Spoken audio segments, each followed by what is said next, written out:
조인섭 변호사의 상담소.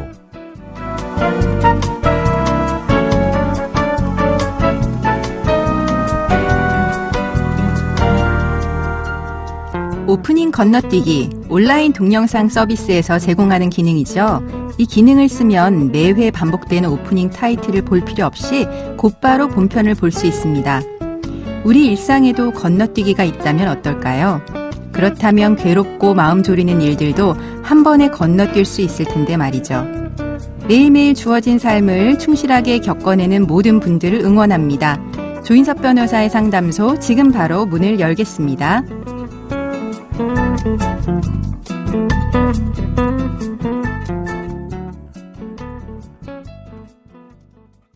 당신을 위한 로하우스 조담소, 류현주 변호사와 함께합니다. 안녕하세요. 네, 안녕하세요. 법무법인 신세계로의 류현주 변호사입니다.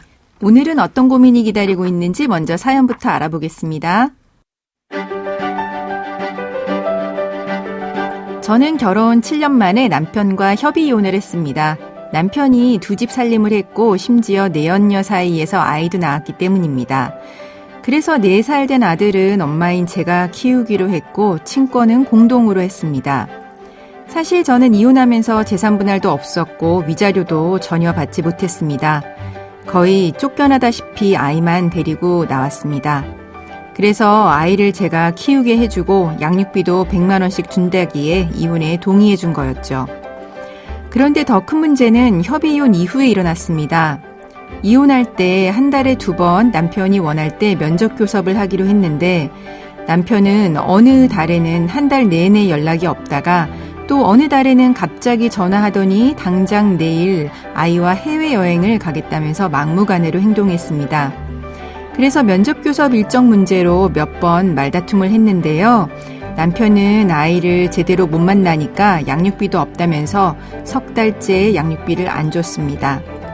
그러면서 법원에 자기를 단독 친권자 및 양육자로 지정해달라는 친권자 및 양육자 변경 심판 청구 소장을 냈습니다. 남편은 또 제가 면접 교섭을 방해하고 있고 또 경제적 능력도 없기 때문에 아들을 자기가 키워야 한다고 주장합니다. 그런데 남편은 시아주버님과 사업을 같이 하는데 월 소득이 1,000만 원이 넘고 시부모님이 신혼집으로 준 시가 10억이 넘는 주택을 소유하고 있습니다. 시댁의 저력과 인맥에 비해서 저희 집안은 평범하고 돈도 없습니다. 게다가 저는 전업주부였기 때문에 변호사를 선임할 돈이 없습니다. 저는 이대로 아이를 빼앗기게 되는 걸까요? 어떻게 해야 할까요?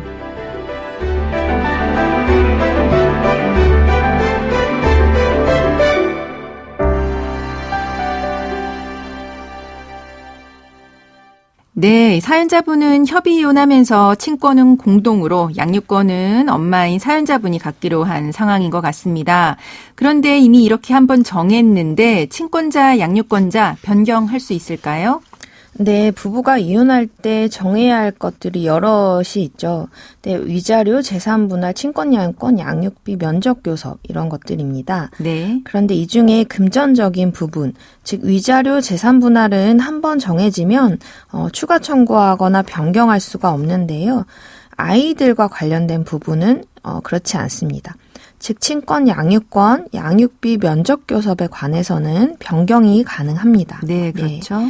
왜냐하면 아이들을 키우다 보면 이혼할 때는 예상치 못했던 상황들이 많이 발생을 할 수가 있을 텐데요. 이렇게 사정이 변경되었어도 아이들을 잘 양육하는 것이 중요하기 때문에 이러한 부분은 변경이 가능하도록 정해둔 것입니다. 네. 네. 다만 주의하셔야 할 점은 당사자 간 합의가 되었다고 바로 변경할 수 있는 것은 아니고요.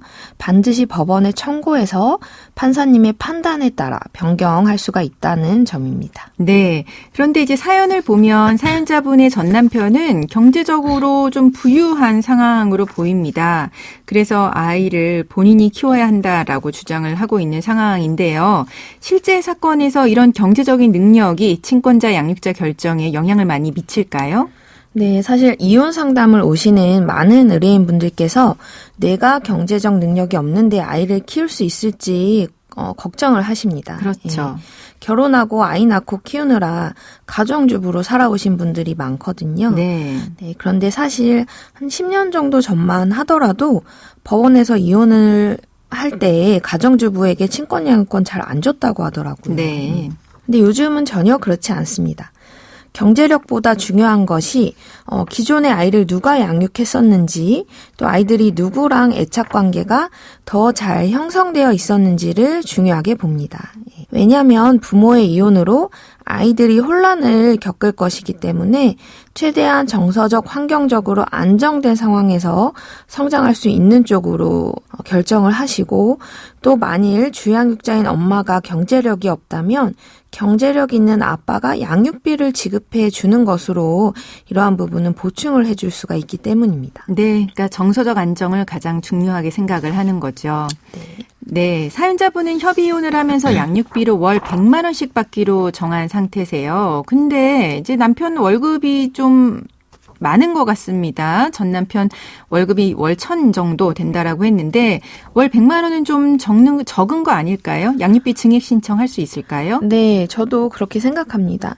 양육비는 사실 기본적으로 소득 수준과 자녀 나이를 기준으로 정해지고, 또 보충적으로 재산 내역, 또 자녀 몇 명인지, 특수한 질병이 없는지 등을 고려하게 됩니다. 네. 사실 인터넷 검색해보면 이제 서울가정법원에서 배포한 양육비 산정 기준표 쉽게 찾아보실 수 있는데요. 네, 네. 이 표에 따르더라도 월소득이 1,000만 원이고 자녀 나이가 5에서 7세 정도인 경우에 평균적으로 월 250만 원 정도 양육비 지급해야 된다고 되어 있습니다. 네. 이 기준에 따르더라도 사연자분께서 받으시는 양육비 턱없이 부족해 보입니다. 그런데 이혼 시에 서로 합의해서 정한 양육비이기 때문에 너무 빠른 기간 내에 특별한 이유 없이 증액 청구를 하면 안 되고 받아들여지지 않을 수도 있습니다. 하지만 우리 사연자분께서는 이혼하실 때부터 금전적인 부분에 관해 제대로 협의해보지 못하고 일방적으로 남편의 요구에 따르신 이런 사정이 있어 보여서요. 법률 전문가의 조언을 받아서 대응을 해보시면 좋을 것 같습니다. 네. 그리고 이제 문제는 또 사연자분의 전 남편은 면접 교섭이 제대로 안 된다라고 하면서 일방적으로 양육비를 거의 석 달간 끊은 상황입니다. 이 면접 교섭 안 했다라고 해서 양육비 끊는 거, 이거는 정당한 걸까요? 네, 물론 그렇지 않습니다. 많은 분들이 면접 교섭과 양육비가 대가 관계에 있다, 이렇게 생각하시는 경향이 있더라고요. 그렇죠. 예, 내가 애를 못 보는데 양육비를 왜 줘야 하느냐, 또는 양육비도 못 받았는데 애를 왜 보여줘야 하느냐, 이렇게 생각을 하시는 것이죠. 네. 그런데 중요한 것은 면접 교섭과 양육비는 서로 대가 관계가 아니라는 것입니다. 네. 따라서 불이행에 따른 제재도 각각 따로 규정되어 있습니다. 사연자분의 전 남편이 이제 면접 교섭이 잘 안 된다는 이유로 양육비 못 주겠다고 하고 있는데요. 면접 교섭 이행 여부와 무관하게 양육비는 정해진 날짜에 정해진 액수대로 반드시 지급을 해야 됩니다. 네. 그리고 면접 교섭 남편이 이렇게 막 들쑥날쑥하게 하는 거, 이건 어떨까요? 네, 이 부분도 문제가 됩니다. 사실 면접 교섭할 때 가장 중요하게 고려되어야 하는 것이 아이의 복리와 생활 안정입니다. 따라서 예측할 수 없게 갑자기 이제 면접 교섭 요청하거나 또 장기간 요청하지 않는 등 이런 것은 아이에게 좋지 않겠죠. 그렇죠. 네, 애초에 사연자분께서 일정을 조금 더 구체적으로 정하셨으면 좋으셨을 텐데요. 지금에라도 남편의 이 친권자 양육자 변경 청구에 대해서 반소를 제기하셔서 이런 부분을 좀 주장을 해보시면 좋겠습니다. 네. 그럼 사연자분이 그동안 못 받은 양육비 지금이라도 받을 수 있을까요? 네, 물론입니다. 남편이 미지급한 양육비는 추후에 과거 양육비 청구를 통해서 한 번에 받으실 수가 있습니다. 네. 그리고 이제 이혼한 지 1년 지났는데 위자료 재산 분할 못 받은 부분, 이것도 청구해 볼 수 있을까요? 네, 사연자분께서 협의혼 하실 때 만약 위자료 재산분할 포기하기로 하는 합의서를 별도로 작성을 하셨다면 추가 청구는 어렵습니다. 그런데 이러한 이야기가 전혀 없었다. 그렇다면 협의 이혼 시로부터 2년이 경과하기 전에는 위자료 재산 분할 청구 해보실 수 있습니다. 네, 그럼 지금까지 상담 내용을 정리해 보자면 아이와 관련된 친권 양육권 양육비 면적 교섭은 이혼을 한 이후에도 변경이 가능하다라고 정리를 해주셨고요.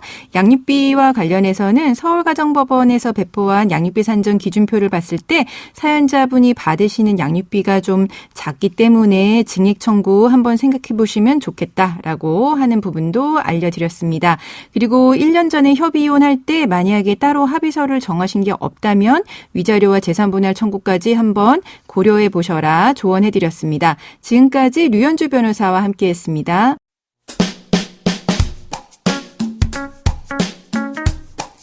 알아두면 쓸데있는 법률 이야기 알쓸법 시간입니다. 유료 OTT 서비스 이용하고 계신가요?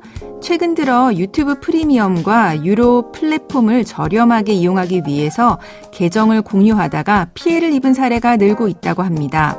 법적인 보호를 받으려면 어떻게 해야 할까요? 이용자들이 알아둬야 할 게 뭔지 살펴보겠습니다.